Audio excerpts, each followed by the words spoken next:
धर्म, कर्म, विधि विधान और ज्योतिष की सटीक जानकारी पाने के लिए YouTube चैनल जीवन दर्पण को सब्सक्राइब करें और हाँ, अपडेट रहने के लिए बेल आइकन दबाना ना भूलें। का भी लावा होता है, गेहूं का भी लावा होता है और हर प्रकार से लावा होते हैं, लेकिन धान के ही लावा का उपयोग क्यों किया जाता है?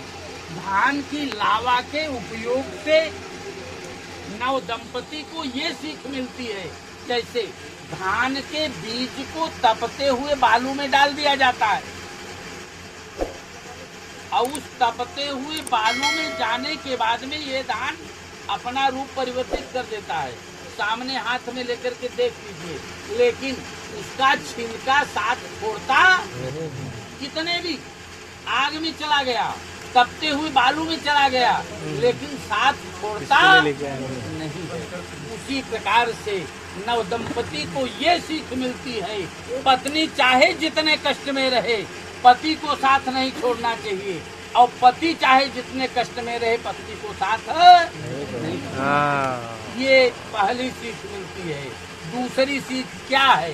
दूसरी सीख ये है कि इस धान के बीज को जब बोया जाता है, रोपाई की जाती है, तो बहनौर में डाला जाता है, तो एक बीज से एक ही अंकुर निकलता है और उसी एक अंकुर को दूसरे खेत में लगा देते हैं तो अनेक अंकुर हो जाते। तो कहने का मतलब कि ये बेटी अपनी मायके से अभी अकेली जाएगी ससुराल, और वहां जाने के बाद में भगवान की कृपा से अनेक संतान पैदा करने की क्षमता इस बेटी के अंदर आ जाती है।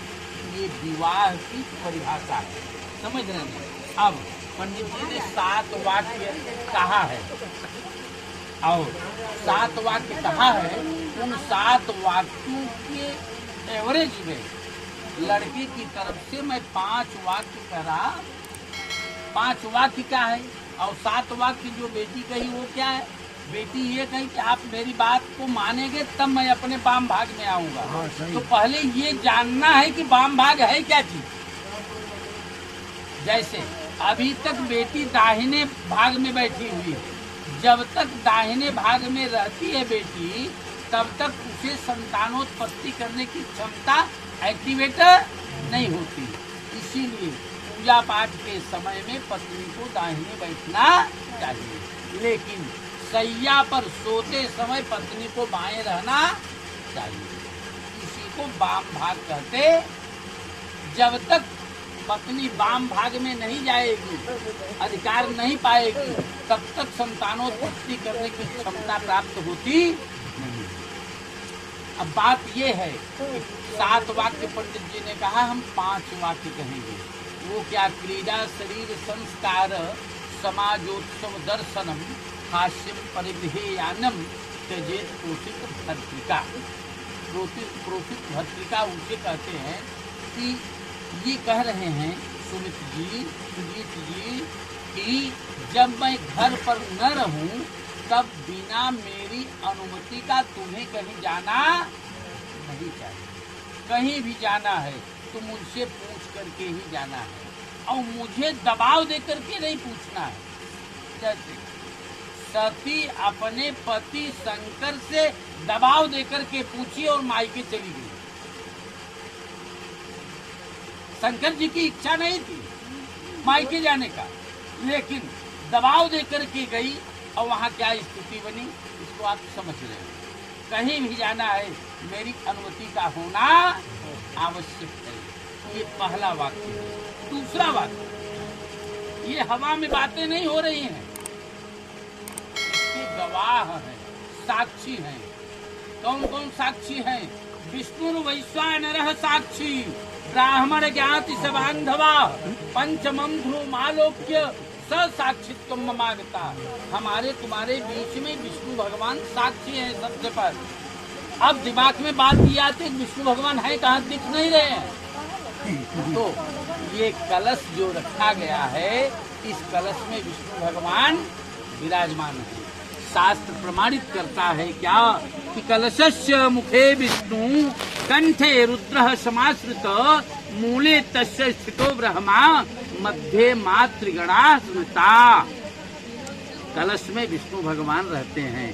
और दूसरा अग्निदेव, जो आहुति अभी हमने किया है, ये भी साक्षी हैं। विष्णु वैश्वानर साक्षी, वैश्वानर यानी अग्निदेव साक्षी हैं। जो दीपक जल रहा है ये भी साक्षी के ही रूप में माना जाता है। ये यहाँ से देवलोक तक कनेक्टिविटी बनाएगा। ये जो फोटोग्राफी वीडियोग्राफी हो रही है ये हमारे आपके घर तक सीमित रहेगा, मोबाइल तक सीमित रहेगा, लेकिन ये वीडियोग्राफी पूरी देवलोक पहुंच जाएगा कि सुजीत का विवाह काजल के साथ आज इतने दिनों के बाद संपन्न हो गया। समझ रहे हैं? अब तीसरा वाक्य ये है कि तव चित्तम मम चित्ते वाचा वाचम न लोपयेत व्रते में सर्वदा देयम हृदय स्तंभरानने। तुम्हारा मन मेरे मन के आधार पर चलना चाहिए। पत्नी का मन पति के अनुकूल चलना चाहिए, पति का मन पत्नी के अनुकूल नहीं चलना चाहिए। वाचा वाचम न लोपयेत, कभी भी मेरी वाणी का तुम्हें उल्लंघन नहीं करना है।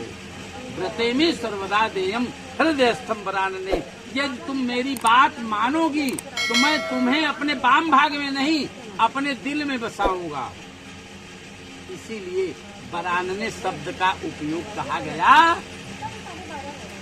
चौथा वाक्य क्या है कि मम तुष्टिश्च कर्तव्या बंधु नाम भक्ति मातरात ममाज्ञा परिपाल्य शाम पातिव्रत धर्म परायण। मुझे संतुष्ट रखना तुम्हारा परम कर्तव्य है। क्योंकि पत्नी यदि संतुष्ट अपने पति को रख दे तो उसके जीवन में कोई भी वस्तु अप्राप्य नहीं होता। लेकिन केवल इतने से ही काम नहीं चलने वाला है। मुझे संतुष्ट रखते हुए मेरे माता पिता को भी संतुष्ट रखना तुम्हारा धर्म है, और परिवार को भी संतुष्ट रखना तुम्हारा धर्म है। यदि मेरी बात मानोगी तो मैं तुम्हें अपने वाम भाग में नहीं अपने हृदय में बसा करके बैठाऊं। पांचवा वाक्य बहुत महत्वपूर्ण है क्या कि बिना पत्नी कथम धर्म आश्रमाणाम प्रवर्तते तस्मात् त्वं विश्वस्ता भव वामांगगामी। पत्नी के बिना कोई धर्म कार्य होता नहीं है। इसलिए तुम आओ, मेरे वाम भाग में आओ, मैं तुम्हें स्वीकार करूंगा। प्रेम से बोलिए यज्ञ नारायण भगवान की जय, अग्नि नारायण भगवान की जय। समझ बात आ गई? अब आप देखिए कि दाहिने कंधे पर हाथ रख दिया, बोलिए मम व्रते ते हृदयम दधामि मम चित्तम अनुचित्तम ते अस्तु मम वाच मेक मना दुखस् प्रजापतिर दृष्ट्वा नियुक्ता मह्यम। समझ में बात आ गई? क्या कहा आपने? समझना चाहते हो? कहा बता दो। मम व्रते ते हृदय दधामि, दोनों को समझने की बात कह रहा हूँ काजल। मम व्रते ते हृदय दधामि, जैसा मैं कहूँगा वैसा तुम्हें करना पड़ेगा। मम चित्तम अनुचित्तम ते अस्तु, मेरे मन के आधार पर तुम्हारा मन चलना। मुझे तुम अपनी सलाह दे सकती हो, आदेश नहीं। मम चित्तम अनुचित्तम ते अस्तु मम वाच मेक मना जुखस्तु, मेरी वाणी का तुम्हें कभी उल्लंघन नहीं।